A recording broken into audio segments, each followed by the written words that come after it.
Hello বন্ধুরা, study motivation YouTube চ্যানেলে তোমাদের সকলকে স্বাগত। আজকে আমি ক্লাস 5-এর বাংলা পাতাবাহার বইয়ের পাখির কাছে ফুলের কাছে কবিতাটির অনুশীলনের সমস্ত প্রশ্ন উত্তর করিয়ে দেব। এর আগের গল্প ও কবিতার অনুশীলনের প্রশ্ন উত্তরগুলো আমি করে দিয়েছি। ভিডিও ডেসক্রিপশনে লিংক দেওয়া আছে এবং প্লেলিস্টও করে দেওয়া আছে, তোমরা সেখান থেকে দেখে নিও। 1 নম্বর, ঠিক শব্দটি বা শব্দগুলি বেছে নিয়ে বাক্যটি আবার লিখো। 1-এর 1 দাগ, জোনাকি এক ধরনের পাখি, মাছি, পোকা, খেলনা।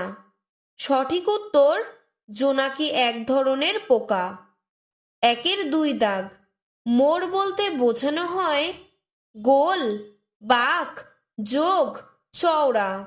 সঠিক উত্তর বাঁক।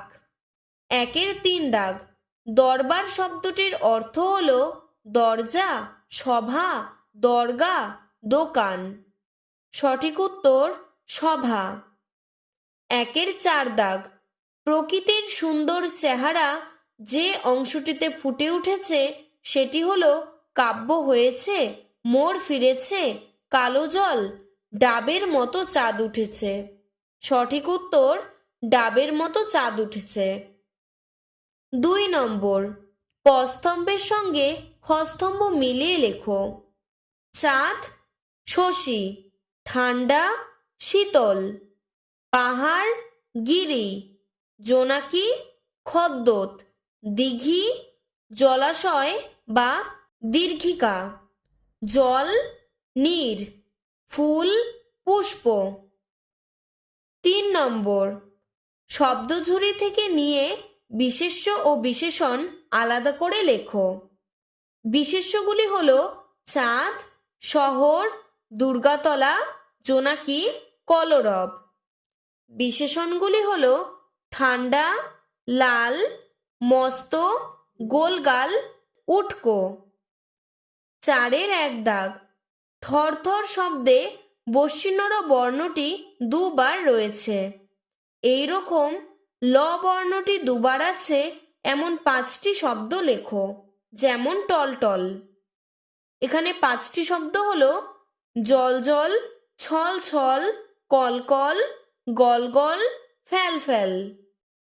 4-এর 2 দাগ, কাছে শব্দটিকে নিকটে এবং দেখা করা এই 2 অর্থে ব্যবহার করে 2টি বাক্য লেখো।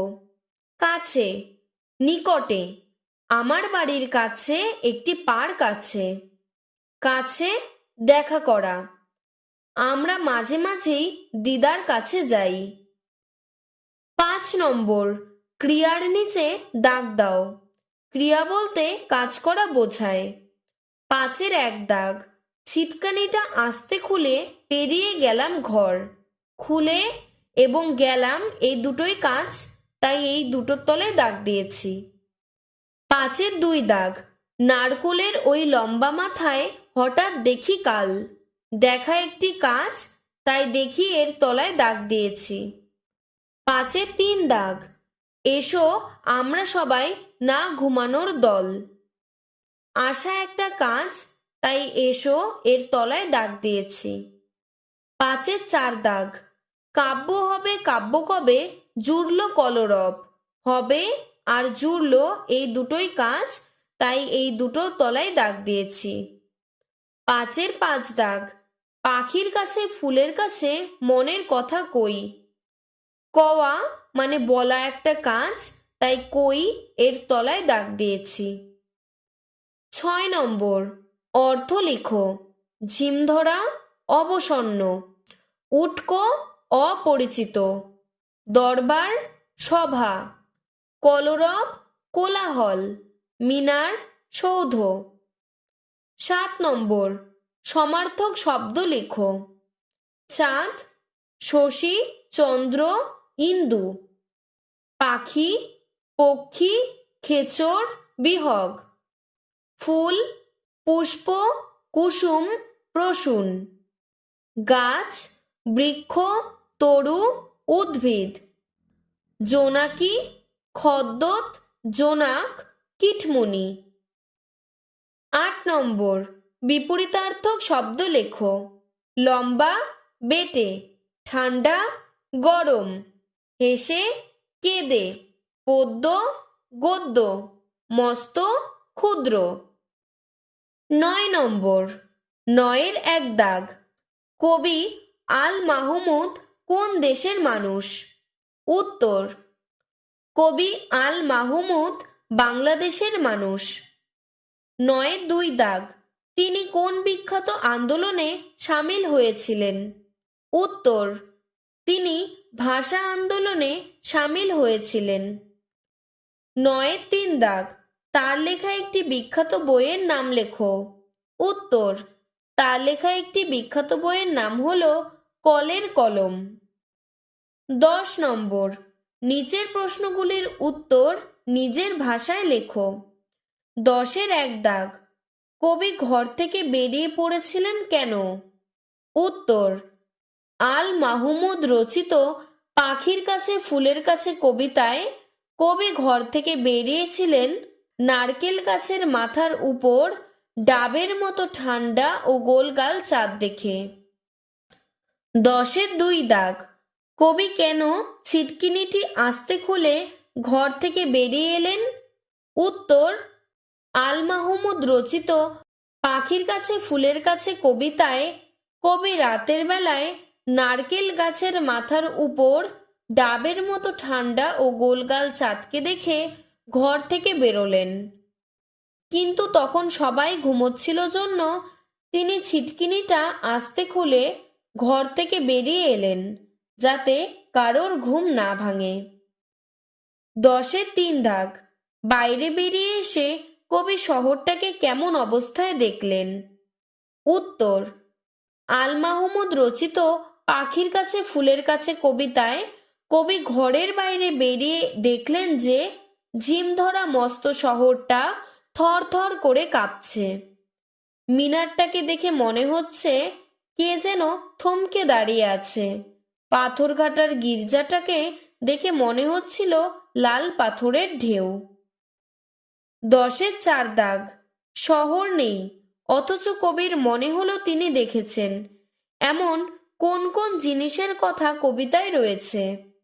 উত্তর, আল মাহমুদ রচিত পাখির কাছে ফুলের কাছে কবিতায় শহর নেই, অথচ কবির মনে হলো তিনি দেখেছেন এমন জিনিসগুলি হলো: ক নম্বর, কবিতায় মিনারটিকে দেখে কবির মনে হয়েছিল কেউ যেন দাঁড়িয়ে আছে। খ নম্বর, পাথরঘাটার গির্জাটাকে দেখে মনে হচ্ছিল লাল পাথরের ঢেউ। গ নম্বর, দরগাতলা পার হয়ে বাঁদিকে কবির মনে হয়েছিল উটকো পাহাড়ের হাতছানি। 10-এর 5 দাগ।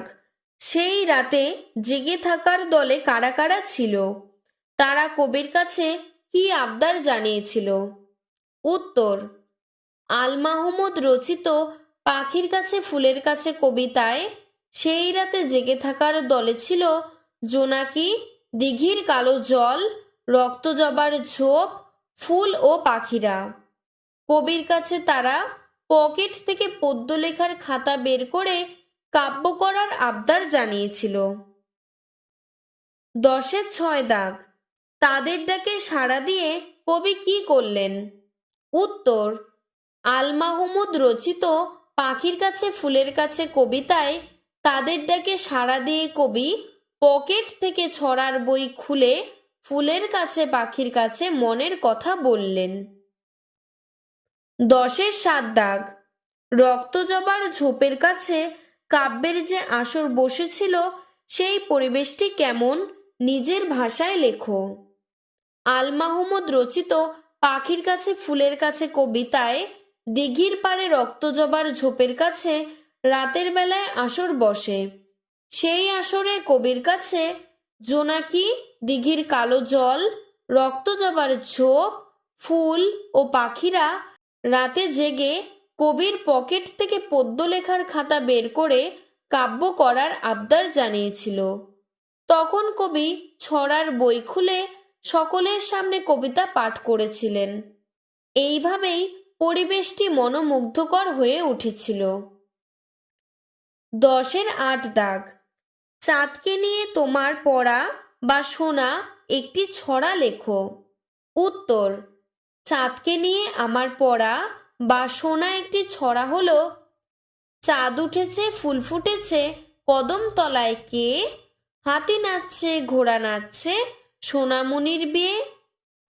আজকের ভিডিওটি এতটুকুই। তোমাদের যদি ভিডিওটি ভালো লেগে থাকে তাহলে লাইক করে চ্যানেলটিকে সাবস্ক্রাইব করে দেবে। ধন্যবাদ।